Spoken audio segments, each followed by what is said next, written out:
నమస్తే, అందరికీ నమస్కారాలు. ప్రింట్ అండ్ ఎలక్ట్రానిక్ మీడియా మిత్రులందరూ కూడా ధన్యవాదాలు. మిత్రులారా, గత 4 రోజులుగా ఆంధ్రప్రదేశ్లో దొంగలు మాట్లాడుతున్నారు. ఏ నేరానికైతే పాల్పడ్డారో ఆ నేరగాళ్ళు మాట్లాడుతున్నారు. సిట్ దర్యాప్తులోను, ఏసీబీ దర్యాప్తులోను చేతులారా దొరికిన దొంగలు, రెడ్ హ్యాండెడ్గా పట్టుబడిన దొంగలు ఈ తిరుపతి కల్తీ నెయ్యి లడ్డు వ్యవహారం మీద మాట్లాడుతున్నారు. దొంగలు మాట్లాడుతున్నారు కాబట్టే దొరలు రావాల్సి వచ్చింది. వాళ్ళకి సమాధానం చెప్పాలి. దొంగలకు దొరలు సమాధానం చెప్పకపోతే దొంగతనానికి చట్టబద్ధత వచ్చేస్తుంది. అంటే దొంగతనం చేయొచ్చు ఈ రాష్ట్రంలో అని చెప్పేసి అని ఒక సంకేతం పోతుంది. మనకి తిరుపతి కొండ తెలుసు. ఆ కొండ మీద ఉన్న దేవదేవుని యొక్క వైభవం మనకు తెలుసు. ఆంధ్రప్రదేశ్కి తిరుపతి దేవదేవుడు, కలియుగ వైకుంఠుడు ఒక మహాభాగ్యం, ఒక వరప్రసాదం. గోదావరి నదిలా, కృష్ణమ్మ పరవళ్ళులా ఈ తెలుగుగడ్డ మీద ఆ భగవంతుడు వెలిశాడు. ఆ భగవంతుడి కోసం ఈ రాష్ట్రంలో ఉన్న భక్తులతో పాటు దేశవ్యాప్తంగాను ప్రపంచవ్యాప్తంగా ఉన్న దాదాపు 140 కోట్ల మంది భక్తులు ఆయన సన్నిధికి వస్తుంటారు. మీరు కూడా చాలామంది తిరుపతి కొండకు వెళ్ళి ఉంటారు. దేవదేవుని యొక్క దర్శనం చేసుకొని ఉంటారు. తిరుపతి కొండలో 2 ప్రసిద్ధమైన అంశాలు ఉన్నాయి. ఒకటి శ్రీ వెంకటేశ్వర స్వామిని దర్శనం, 2 శ్రీ వెంకటేశ్వర స్వామి ఆలయంలో లభించే లడ్డూ ప్రసాదాల స్వీకరణ. భగవంతుని దర్శనం ఎంత గొప్పదో, ఆయన లడ్డు ప్రసాదాలను ఆరగించటం, హిందూ భక్తులకు ఇవ్వటం, బంధువులకు ఇవ్వటం అనేది అంత గొప్ప అంశం. ఇది తరాలుగా జరుగుతున్న ఒక కార్యక్రమం. ఆ లడ్డూని కల్తీ చేశారు. ఆ లడ్డూలో వాడాల్సిన స్వచ్ఛమైన నెయ్యికి బదులుగా పాలే లేదు. పాల సుక్క కనిపించని, వెన్న సుక్క కనిపించని నెయ్యి ఏదో తయారు చేసి లడ్డూలు తయారు చేశారు. ఇది ప్రభుత్వం చెప్పదా? ముఖ్యమంత్రి గారో, డిప్యూటీ మంత్రి గారో, లేదంటే మంత్రులో చెప్పిన అంశం కాదు. సాక్షాత్తు సుప్రీంకోర్టు ఆదేశాలతో నియమించబడిన సిట్ అధికారులు చెప్పిన అంశం. ఒక 5-6 నెలలు శ్రమించి రాష్ట్ర ఎల్లలు దాటి ల్యాబులు తిరిగి టెస్టులు చేసి లడ్డూలో కల్తీ జరిగిందని చెప్పిన మాట మనం అంటుంటాం. గత 5 ఏళ్ళు ఏం చెప్పాం మనం? జగన్మోహన్ రెడ్డి గారిని కానీ వైసీపీ నాయకులు మనం ఒక ప్రశ్న వేశారు ఈ రాష్ట్ర ప్రజలు. ఏంటి ఆ ప్రశ్న అంటే, హూ కిల్డ్ బాబాయ్? బాబాయిని ఎవరు చంపారు అని అడిగారు. జగన్మోహన్ రెడ్డి గారు ఇప్పటివరకు నోరెత్తల. ఎవరు చంపారు ఆయన చెప్పలా. వాళ్ళ వైసీపీ నాయకులు కూడా చెప్పలా. ఇప్పుడు లడ్డూ కల్తీ మీద మాట్లాడుతున్న దొంగలు కూడా చెప్పలా. ఇప్పుడు నేను అడుగుతున్నాను జగన్మోహన్ రెడ్డి గారిని, వైసీపీ పార్టీని, who ghee thieves? Who ghee thieves? కల్తీ నెయ్యి దొంగలెవరు? సిట్టి చెప్పింది, పోనీ మీకేమైనా తెలుసా దొంగలు ఎవరో? చెప్పండి మరి సిట్కి లేదా సుప్రీంకోర్టుకి. ఏం చెప్పింది సిట్టు? స్వామివారి లడ్డూలో స్వచ్ఛమైన నెయ్యి వాడలేదు, కొబ్బరి నూనె వాడారు, పామాయిల్ వాడారు, ఎసిటిక్ యాసిడ్ ఈస్టర్ వాడారు, మోనోగ్లోసైడ్ వాడారు, లాక్టిక్ యాసిడ్ వాడారు. అంటే నెయ్యికి బదులుగా అలాంటి వాసన వచ్చే రసాయనాలనే మీరే ఇంజనీర్లుగా కెమిస్ట్రీ ల్యాబులు, మరి వీటి కోసం కూడా ల్యాబులు పెట్టారేమో. మీకు మద్యం దొంగతనంలో కూడా చోరీ చేసిన డబ్బుకి సినిమాలు తీశారు, బంగారపు షాపులు పెట్టారు, విమానాల్లో తిరిగారు, హీరోయిన్లను వెంట పెట్టుకొని తిరిగారు, షికారులు చేశారు, అట్టపెట్టెల్లో డబ్బులు దాశారు. అలాగనే మరి దీనికి కూడా రసాయనాలు తయారు చేశారు. 59,71,000 కిలోల కల్తీ నెయ్యి తయారు చేశారు. వెరసి 234 కోట్ల రూపాయలు స్వామివారి సొమ్ముని లూటీ చేశారు. దీనికోసం టీటీడీ బోర్డు నెయ్యి కొనుగోలుకు సంబంధించిన నిబంధనలు మార్చారు. ఇంకో మాట కూడా చెప్తా. జగన్మోహన్ రెడ్డి గారు ఆంధ్రప్రదేశ్లో వాలంటీర్లు పెట్టాడు. దేని పెట్టాడు వాలంటీర్లని? వైసీపీ పార్టీ మూల సిద్ధాంతాలను బుధాన్ని వేసుకొని మోసుకుపోవటానికి, ప్రజలకు సేవ చేయటానికి కాదు. ఆయన నవరత్నాల లోగోని చేతిలో పట్టుకొని, ఆయన ఫోటోని ఈ చేతిలో పట్టుకొని ఇంటింటికి తిరిగి ప్రచారం చేయటానికి జగనన్న బొమ్మల్ని ఇళ్ల మీద అంటించడానికి పెట్టాడు. అలాగనే ఈ డబ్బును కూడా సర్దుబాటు చేసుకోవటానికి ఏజెంట్లను పెట్టారు. బాంబేలో పెట్టారు, మద్రాసులో పెట్టారు, బెజవాడలో పెట్టారు, తిరుపతిలో పెట్టారు. అంటే సర్దుబాటు చేసుకున్నారు, పంచుకున్నారు. మీకు మద్యం కేసులు ఎలా అయితే హైదరాబాద్లో ఉండే కసిరెడ్డి టు తాడేపల్లిలో ఉండే ధనంజయ రెడ్డి గారి వరకు ఎలా అయితే ఆ డొంకట్ట తిరిగిందో, దీనికి కూడా అలా ఏజెంట్లను పెట్టుకొని డబ్బులు సర్దుబాటు చేసుకొని నీకింత నాకింత అని పంచుకున్నారు. వెరసి ఇంకొక ప్రధానమైన అంశం బెజవాడ నగర ప్రజలకు చెప్తున్నా. ఈ లడ్డూ కల్తీ ద్వారా వచ్చిన ఆదాయంలో 12,55,00,000 రూపాయలు విజయవాడ ప్రాంత వైసీపీ నాయకులకు ముట్టింది. మన బెజవాడ నగరంలో ఉన్న వైసీపీ నాయకులు కూడా ఈ డబ్బుని తిన్నారు. దేవినేని అవినాష్కి ఎంత అందింది, జోగి రమేష్కి ఎంత అందింది, ఎల్లంపల్లికి ఎంత అందింది, మల్లాది విష్ణు గారికి ఎంత అందింది, తినేశారు. 12,55,00,000 డిస్ట్రిబ్యూట్ చేసుకున్నారు. 12,55,00,000 బెజవాడ నగర ప్రాంతంలో అందరూ తేలుగుట్టిన దొంగల్లాగా ఉన్నారు. మీకు గొల్లపూడిలో ఉన్న Talasila Raghuram, he is also biggest leader in the Jaganmohan Reddy గారి టీం. ఎంత అందింది చెప్పండి? ఈ లడ్డూ కల్తీలో మీ భాగస్వామ్యం ఎంత?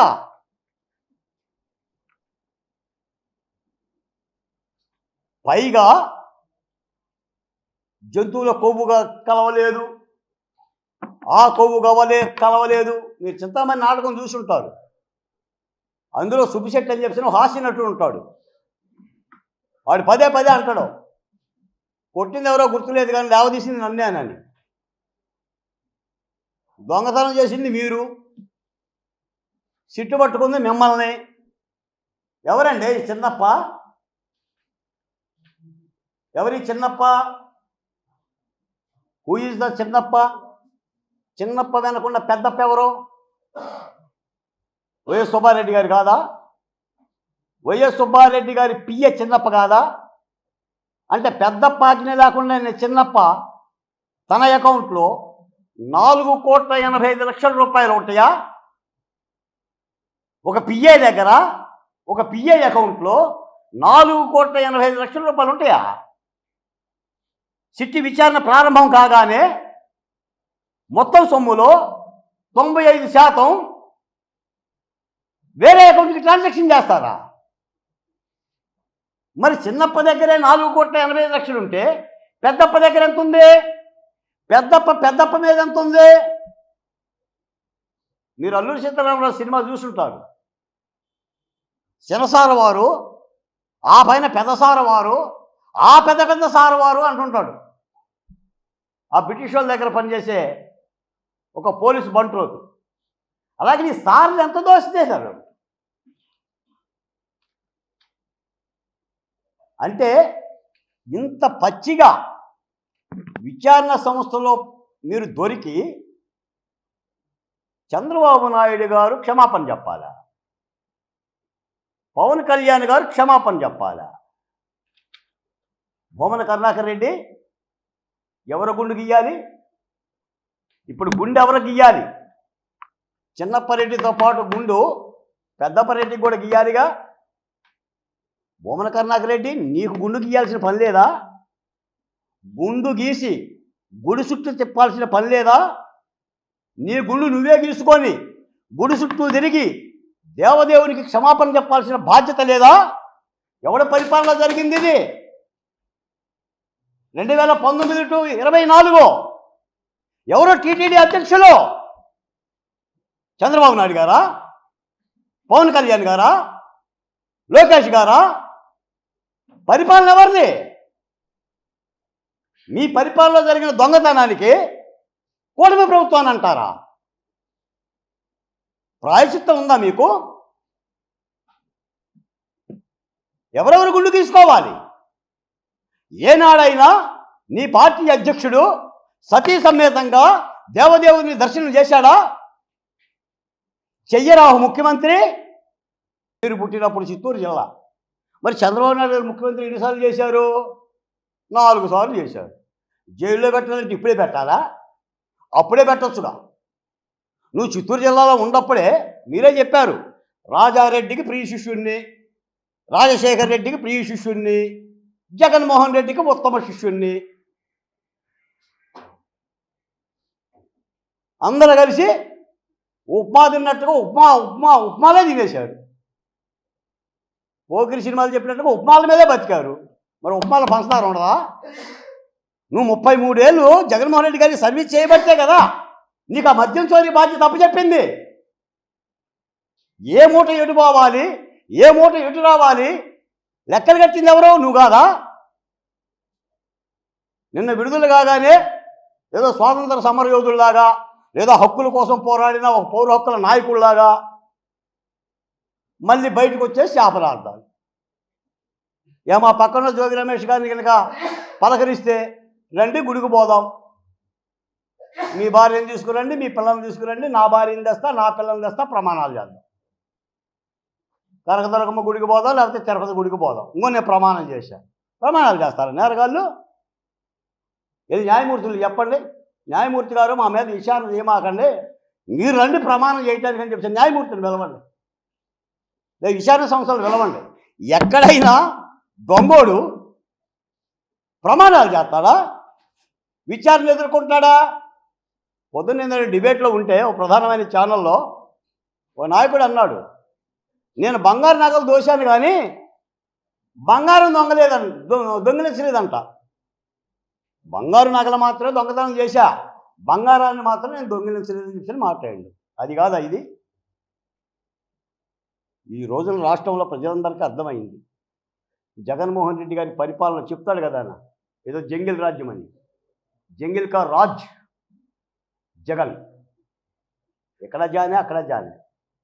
జంగిల్ కా రాజ్ జగన్మోహన్ రెడ్డి గారు. నీ రాజ్యం గురించి నువ్వు చెప్తున్నావు. నువ్వు అద్దం ముందు నిలబడి నీ రాజ్యపాలన గుర్తు తెచ్చుకొని నిజానికి ఆ దేవదేవుడు కరుణించి ఆ వెంకన్న దీవించి ఈ రాష్ట్రానికి ఒక మార్పు తెచ్చి ప్రజలను చైతన్యవంతం చేసి జగన్మోహన్ రెడ్డి గారిని 11 సీట్లతో గద్దె దింపాడు కాబట్టి సరిపోయింది. కానీ లేకపోతే తిరుపతి కొండ మిగిలేదు కాదు. డ్యూటీ చేసేవాళ్ళు ఏనాడైనా తెలుగు నేల మీద ఇలాంటి పరిస్థితి ఉందా? ఈ రోజున దేశవ్యాప్తంగా తిరుపతి కొండ మీద చర్చ జరుగుతుంది, స్వామివారి ప్రసాదాల మీద చర్చ జరుగుతుంది. విచారించాలి. దీని వెనక ఎవరున్నా సరే, చిన్నసార్లున్నా, మధ్యసారులున్నా, పెద్దసారులున్నా సిట్టు లోతుగా విచారించాలని డిమాండ్ చేస్తున్నారు. పాత్రదారులు దొరుకుతున్నారు తప్ప సూత్రధారులు లేని ప్రశ్న కూడా ఒకటి ఉత్పన్నమవుతుంది. ఎందుకంటే భగవంతుడు యావత్ 5.5 కోట్ల మందికి హక్కుదారుడు.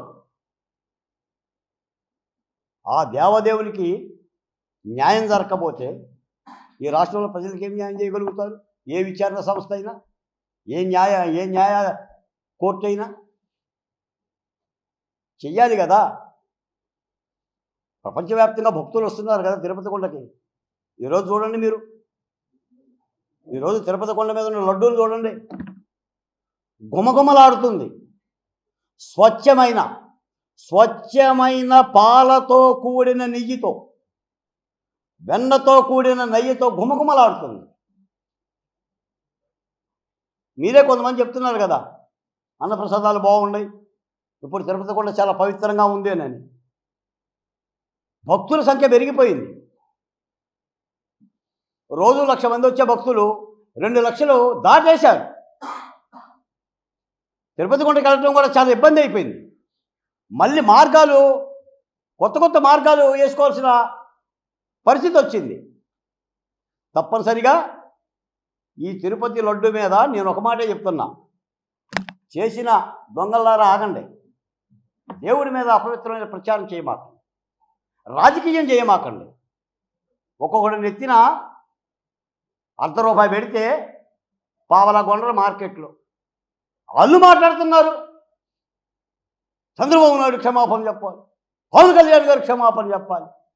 దేనికి క్షమాపణ చెప్పాలి? పరిపాలన ఎవరిది? సిట్ ఎవరిని పట్టుకుంటుంది? చిన్నప్ప ఎవరికి పియ్యే? టీటీడీ అధ్యక్షులు ఎవరు? మళ్ళీ కవితలు చదువుతారు, శాపనార్థాలు పెడతారు. తప్పనిసరిగా రాష్ట్రంలో ప్రజలారా చైతన్యవంతంగా ఆలోచించండి. ఆంధ్రప్రదేశ్లో 5 ఏళ్ళు నిలువు దోపిడీ జరిగింది.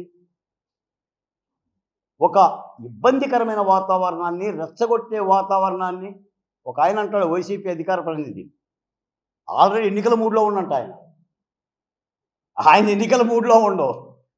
ప్రజలు లేరు. 2 ఏళ్ళు అయింది పరిపాలన, ఇంకా 3 ఏళ్ళు ఉంది. దేదీప్యమానంగా రంగరంగ వైభవంగా రాజధాని పనులు జరుగుతుంది. రేయంబగల్లో అద్భుతంగా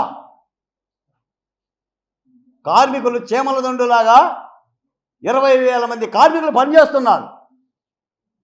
జగన్మోహన్ రెడ్డి పరిపాలనా కాలంలో పరదాలు తప్ప మనకు ఎవరు కనిపించారు? కార్మికులు కూడా కనిపించరా? సరే, మేము అమరావతి రైతులైతే రోడ్ల మీద ఉన్నాం అనుకోండి, ఇల్లు వదిలేసి, ప్రజలే కనిపించరా? తప్పనిసరిగా ప్రభుత్వం చేస్తున్న పనిని కానీ, అభివృద్ధిని కానీ, ముఖ్యంగా ఈ తిరుపతి కొండ మీద జరిగిన అపవిత్రము కల్తీ లడ్డు వ్యవహారాన్ని ప్రజలు అర్థం చేసుకోవాలి. మాట్లాడుతున్న వైసీపీ నాయకుల ముఖాల మీద కాండ్రించి ఉమ్మేయాలి. ఇక హక్కు లేదు, తిరుపతి గురించి మాట్లాడే హక్కు ఏ ఒక్క వైసీపీ అధికార ప్రతినిధి కానీ నాయకుడు కానీ లేదు. మీరు దొంగలో, మీ హయాంలో దొంగతనం జరిగింది. నేరాన్ని అంగీకరించండి, భగవంతుడికి క్షమాపణ చెప్పండి. రెండే రెండు మార్గాలు. మీరు అపాలజీ చెప్పడం తప్ప, నేరాన్ని అంగీకరించడం తప్ప మరో మార్గం లేదు. తప్పనిసరిగా మీ యొక్క మాటలు కట్టిబెట్టండి. ముఖ్యంగా అంతకంటే ముఖ్యంగా ఏంటంటే, కొత్తగా ఇప్పుడు సిట్ రిపోర్ట్లో తెలిసిన విషయం ఏంటంటే, బెజవాడలో వైసీపీ నాయకులు కూడా డబ్బులు అందినాయి అంటారు. అది కొత్తగా ఈరోజు తెలిసింది. ఆ సిట్ విచారణలో ఉంది. అది 12,50,00,000 రూపాయలు బెజవాడ వైసీపీ నాయకులకు అందిందని. మరి ఈ దొంగలెంతో? ఇది కూడా చర్చ. ఇదంతా తేలాలి. తప్పనిసరిగా రాష్ట్ర ప్రజలు కూటమి ప్రభుత్వం చేస్తున్న కష్టాన్ని గుర్తించాలి. అలాగే దేవదేవునికి అపచారం చేసిన ఎవరికైనా సరే సాధారణంగా మనం అంటాం, రేయ్ దేవుని దూషిస్తే, దేవుని ముందు పాపం చేస్తే కళ్ళు పోతాయిరానని. వీళ్ళ కళ్ళు పోట్ల, వీళ్ళు ఇంకా కళ్ళు ఎర్ర చేస్తున్నారు. నిజానికి ఏంటంటే కళ్ళు మూసుకోవాలి. ఆయన కళ్ళు మూసుకొని ఉన్నాడులే, ఇంకా 2 సంవత్సరాలు కళ్ళు మూసుకుంటే మనం పాదయాత్ర చేద్దాం అంటున్నాడులే, కానీ వీళ్ళు కళ్ళు ఎర్ర చేస్తున్నారు బయటకు వచ్చేసి. మీరు కళ్ళు ఎర్ర చేసినా, మీరు మిరుగుడ్లు చేసినా కూడా ఈ రాష్ట్రం అంతా అవకాశమే వైసీపీ పార్టీకి లేదు. ఎందుకంటే చూశారు మీ పరిపాలన చూడకపోతే తప్పు, కానీ అద్దం ముందు మీరు ఎట్లుంటారో చూశారు కదా. మీ పరిపాలన వైభవం, మీ సోయగాలు, మీ లయలు. నిన్న జబర్దస్తి నటుడు అంటున్నాడు శాంతి స్వరూప్, ఆ మంత్రి పక్కన డ్యాన్స్ చేసింది నేనే జగనన్న, లేడీ కాదు, నేనేదో బతుకుదని కూడా సంక్రాంతి పండగకి నేనే మంత్రి గారిని పిలిచా అంటే, ఈయన మహిళలతో సింధులు అంటే ఆడు స్క్రిప్ట్ ఎవడ రాస్తున్నాడో తెలియదు. ఆడు రాస్తున్నాడు, నేను పట్టి చదువుతున్నాడు. మీరు గమనించండి మిత్రులారా, పాత్రికేయ సమావేశం, ఇదిగో స్క్రిప్టు అక్కడ ఉంది, ఇక్కడ మాట్లాడు. మా జగన్మోహన్ రెడ్డి గారు అయితే ఇట్లా చూడటమను ఒక్కొక్కటి ఇక ఒక మాజీ ముఖ్యమంత్రి మాట్లాడే తీరు, స్వాతంత్రం ఎప్పుడు వచ్చిందో కూడా తెలియదు, రిపబ్లిక్ డే అంటే కూడా తెలియదు. కాబట్టి తప్పనిసరిగా అంటే రాష్ట్రాన్ని పాలించే వాళ్ళు ఎవరు, రాష్ట్రాన్ని దోచే వాళ్ళు ఎవరు అనేది ప్రజాస్వామ్యానికి రక్షణ కవచాలు ప్రజలే.